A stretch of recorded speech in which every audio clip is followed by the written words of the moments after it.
Okay, hello everyone. My name is Shannon, and we're going to look at the piece named Syrinx by Claude Debussy today. It's originally written for flute, but other instruments have played it as well because it's a very wonderful piece. Saxophone, violin, some instruments are just able to take it how it is and play off of the flute music. Some instruments do need to transpose it. It really doesn't matter. It's for flute alone or one instrument alone. So you don't have to worry about dealing with accompaniment and stuff like that. So there is a story behind this piece. And so Debussy was inspired by the Greek myth of Pan, thus writing this piece, Syrinx. Pan was deeply in love with the Greek goddess Syrinx, and one day he was pursuing Syrinx, causing her to send for protection from her sister goddesses in order to hide from him. They transform her into a reed along the river Styx, which is literally the hateful, a river encircling the lower world over which Charon ferried death souls. So Greek mythology we're dealing with here. Pan discovered what had happened and ran down to the bank. He chose and cut a reed into 3 parts and formed it into pipes. He played on these pipes to show his love and sorrow for Syrinx. Thus is the origin of the pipes of Pan. So our Pan pipes came out of that. I have a couple different sets actually, but here's my smaller one.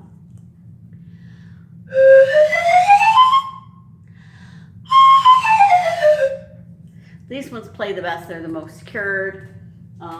Here's a larger set here. Okay, so I'm going to show this to you quickly. If you have a copy of it, go ahead and pull it out. Go ahead and pause the video and pull it out so you have it in front of you. If you don't, I'm going to go ahead and hold up the whole thing and then each page separately. So you can again, pause, take a screenshot of it and print it out, and then you'll have it for the rest of the video. So you can see what we'll be dealing with here. Here's the whole thing. So we have many different rhythms in this piece. So a lot of math, a lot of counting. So here's the first page. And here is the second page. There we go, that's a better view. Okay. So, I will go ahead and play it for you, and then we'll go over some of the tips and tricks, some mistakes people tend to make, and I'll show you this piece and you can go over with your copy as well. And if at any point you need to stop and rewind, go ahead and do that as it is a video. Okay, so, okay, let me go ahead and start here.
Okay, so there's Syrinx.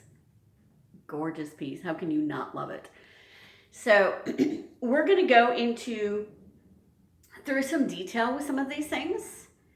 And there are a lot of dynamics in here, and they're so super important.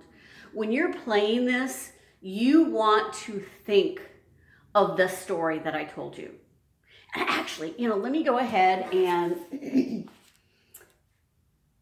let you go ahead, and I'll show this in case you want to take a screenshot of this as well. There you go, the basic story of it.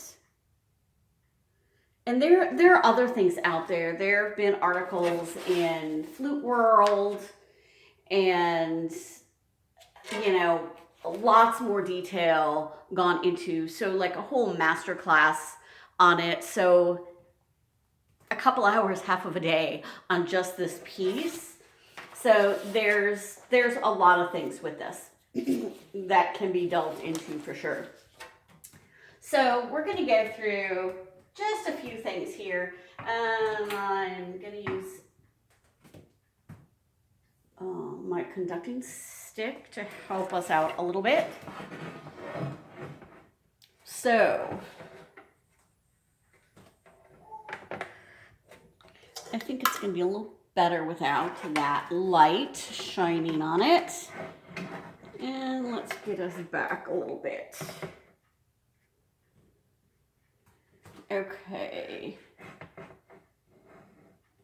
Okay, so we don't need the whole thing here. Let's just start with this first page here. So, you can see here, très moderé. So it's moderately, very moderately. You want to be really careful with the rhythm on this. So you have a dotted eighth note followed by 2/16. Make sure they're there and they're correct. You should be able to play this whole piece with a metronome flawlessly, but also knowing then when you take that away, you want to keep that form there. Yes, there's a lot of slowing down, speeding up. There's a lot of rubato in here, which is a push and pull within the tempo. We do have some liberty at the end of some phrases. You can even see here, we have a little fermata there. And all of them don't necessarily have that. You can see I wrote one in over here. Breath marks are written in here as well, but you want to keep that rhythm. So make sure you do know how to count all of these correctly. So, if you're subdividing it, it's supposed to 3/4 doing 6/8, 1, 2, 3, and a 4, 5, 6, and a.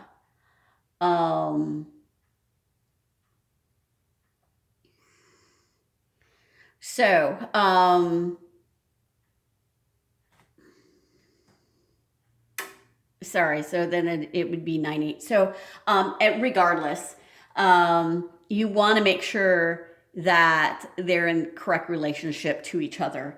And then if you do have a little push and pull for your final project, that's perfectly fine. There's a lot of things that really just fade out. When you have a diminuendo in here, it will completely fade out to nothing. And we'll talk about how to do that. So, mezzo forte, piano, diminuendo to pianissimo, and then back up to piano. So it seems like a lot of subtle dynamics. They're not all that subtle, but then as you go on, here's some more. And you could hear as I played it how this got quite a bit louder.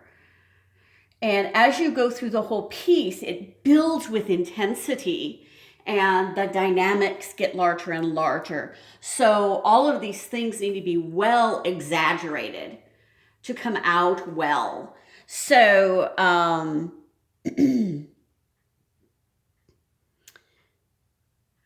here, there's more movement here. And più movimento, and still that same type of rhythm, but now we're getting some 30 seconds. Here we had some triplet 16ths, 30 seconds more triplet 16ths. more 30 seconds. Now, when you come here, you want to make sure that when you get over to here, that you're not rushing, because we've had all of these 16ths, triplet 16ths, 30-second notes, and then now we're back to regular eighth note triplets and eighth notes. So don't go too fast. So it's really important to use this metronome to steady it. Here you can see some percentages. Breath is extremely important in this piece. So you don't blow through all of your air down on these low notes. This uses a lot less. I think this has 10%, 30%, another 10% through here. And then you crescendo and really give it all you got for the 50% that you have left. So you have to conserve air really well, or this is not going to happen. You're not going to be able to crescendo and really get this nice and full, which is where you want. You can even see the word full handwritten in here. Nice and open here. Coming back here, we have a special fingering for that, which we will go over in a minute. And then when we get down here to these trills, you want to be really careful. A lot of people tend to do 2 beats here, but remember, we're in 3/4 time. It's 1, 2, 3, 1, 2, 3. So it's actually a tremolo as opposed to a trill, since you're going down to a different note. But these little lines, basically 30 seconds, but it's a tremolo. So you're going to go as fast as you can there. But it's between those notes. So this is 1 beat. So don't hold these too long. And then you come back to that same rhythm, more movement again also though. And really, really, now we have mezzo forte here, but it's, you know, it's closer to forte. You just want to exaggerate, exaggerate, exaggerate. And then you're coming through here, a nice big swell here, here, and then you're coming down, you're slowing down. The rhythms are longer duration, and you're supposed to be slowing down. And then you're going to fade out to nothing. And you've heard all those fade outs. And over here, you're going to have a little hollower, a more open sound there as well. So when we get up to here, this D flat, you are going to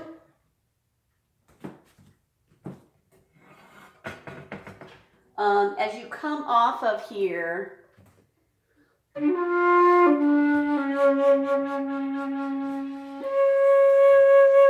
so you have that low D flat,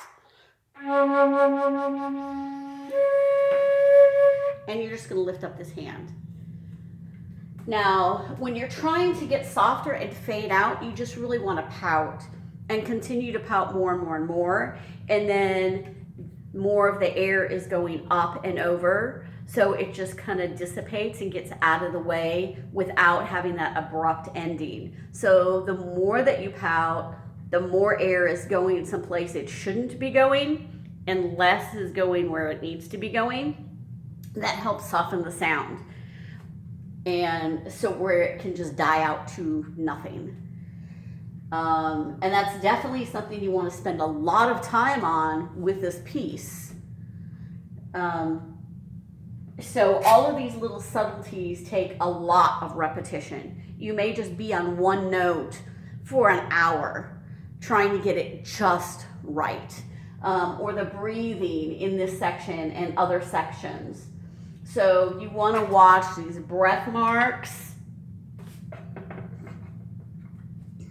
So some are here, some are changed. For instance, they have one here. Don't do that. One, cross that out. You are taking a huge breath here, and you definitely, with the dynamic volume, you take a nice good breath. Make sure you don't push too much air out on the first note, and that's all of these. It'll end up accenting if you do that. So this is a really good piece for breath control. So yeah, so what happens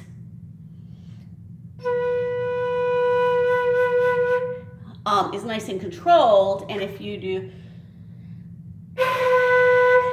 you take a big breath and you just want to release it, but you can't. You need to hold it back, and that's a lot in here. So it will help you with that as well, to come in on these spots more appropriately and conserve your air. Watch the notes. There's a lot of accidentals in here. So let me, no, I can't move it over anymore. You won't see it. Okay, so especially this page more, it's a little bit tricky. So as you get here, it looks like you pretty much have 3 of the same, but you do not. You have 2 of the same in these triplets, and then the notes change here. You do have the E flat, but then you have F natural, F flat. And so be careful through here with all of that. A lot of people put wrong notes in and they leave it that way. They don't even know. So be very careful. You know, you go into a competition, it's going to be known that you messed up. You have an E double flat here, so make sure you do that. So it is not a typo, it's a double flat. So it goes down a whole step as opposed to a half step. F flat, which you should have seen by this point, but if not, it's half step lower than F. What is that? It's an E natural. The enharmonic equivalent is E natural. Enharmonic equivalent of that will be what? So you have going from E natural, E flat, D, so it's going to be a D. Is the enharmonic equivalent of that E double flat. Again, some more accidentals through here. This is very, very old. You can see I had obviously had problems here when I was first working on it. That with the F flat and the E double flat, that I actually wrote them in, and I tend not to do that. But this was many years ago. So if you do need to do that on select ones, that's perfectly fine. Just, you know, don't do it all over the place. If you keep running into the same problem that you stop and have to think about it, you know, after a few times, then you know, okay, I need to go ahead and mark that in because I keep stumbling there. Breath marks, you can see here, here, obviously a rest, here, and I like to do the V for the breath marks. And then I can do a little V, I can do a big V, I can do several in between to show, hey, this is a super duper big breath. Look at that one there. And I even wrote save air.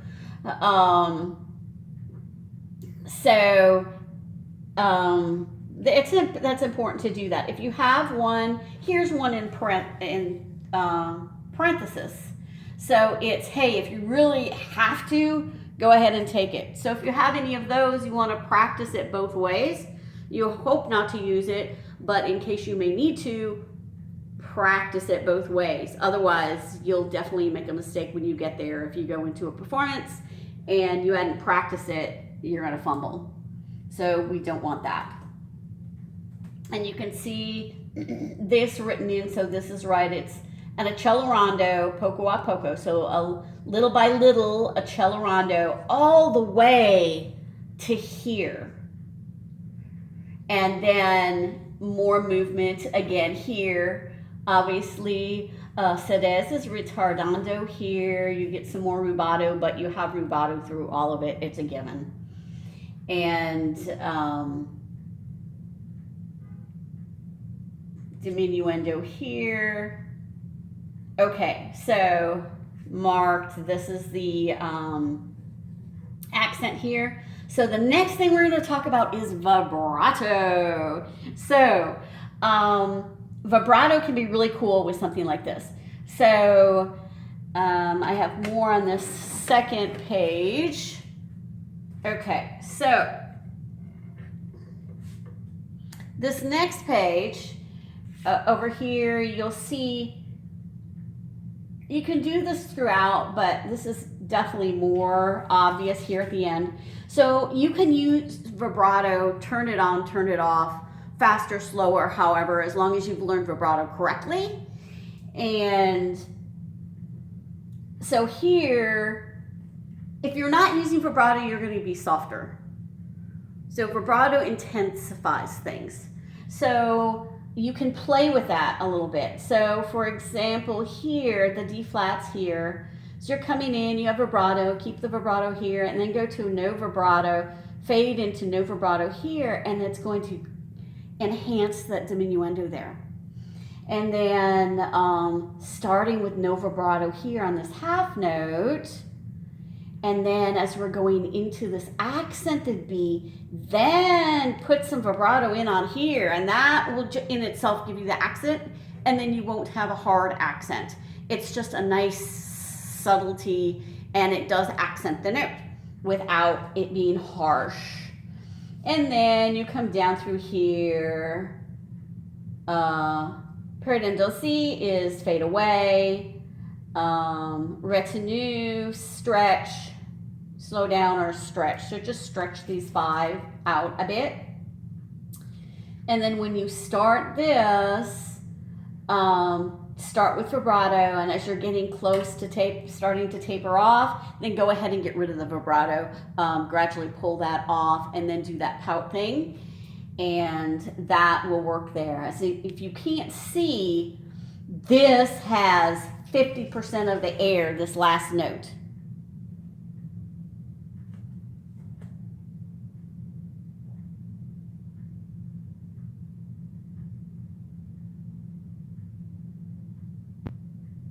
Okay, we had a little bit of a blip there. Okay, so 50% of the air right here, and then 30% here, 20% there, okay? And so let's go ahead and put this with a metronome and see what happens. See if I can still do it with a metronome.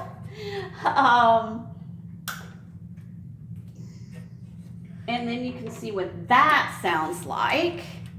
Let me get a little drink.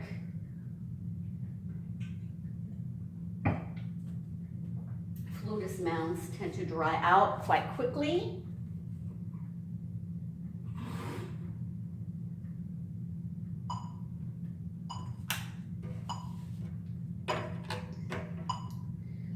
Okay, so this might mess up some of my breaths a little bit, but okay. And this is 3/4.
a couple little blips in there because of that.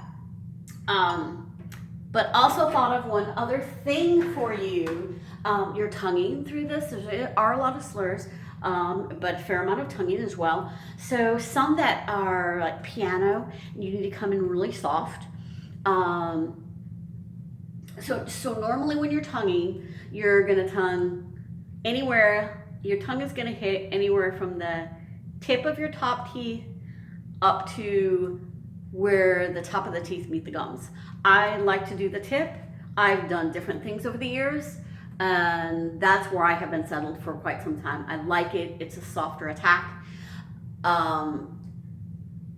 So you're not going to accidentally accent something, but with the subtleties of this piece, that still could happen. So on those, I could do a little tongue on the tip of my top lip, or I can just do a little puh attack.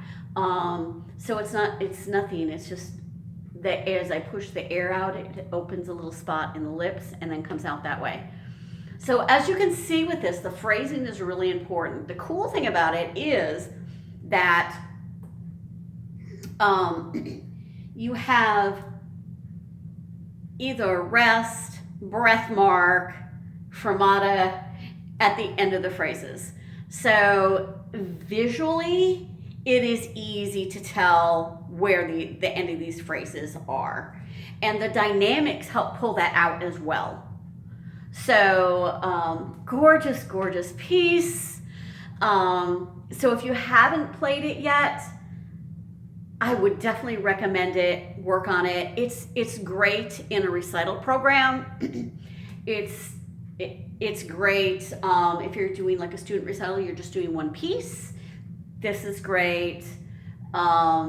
If you're doing a half or a full recital, you could stick it in there anywhere, or you can actually use it at the end as an encore piece. It's not very fast. It's it's not very long. It's nice and flashy, and great encore piece. So hopefully you've gotten a lot out of this. It's an absolutely wonderful piece. We didn't have time to go into really specifics with phrasing. Like I said, there are master classes. You can spend a whole day on this piece. But that being said, you can also sign up for lessons with me. You should have my profile page available. You should be able to click my picture and it should take you to my profile page. And there's an ask a question feature under my profile picture, and you can ask any questions that you want. I'm happy to answer. I'm happy to be here for you. And then also you can sign up for lessons that way. You can call, take lessons as well. And you can do regular, weekly, or 2 a week lessons, whatever you want. Or you can just do a schedule as you need. However you want to do it is perfectly fine. And then you can get some more insight on this and some other pieces. I have people that study with me regularly. I have people that come as they're preparing an audition, whether it's high school, college, orchestral auditions, so job auditions, whatever you want to do, I'm happy to help in any way that I can. And that's why I do what I do. So it is actually a Thursday, so we're coming close to the weekend. So I want to wish everyone a wonderful and happy weekend, and take some time with this piece. It's awesome. Okay, thanks for staying tuned in and listening to this, and I certainly hope it helped. Bye.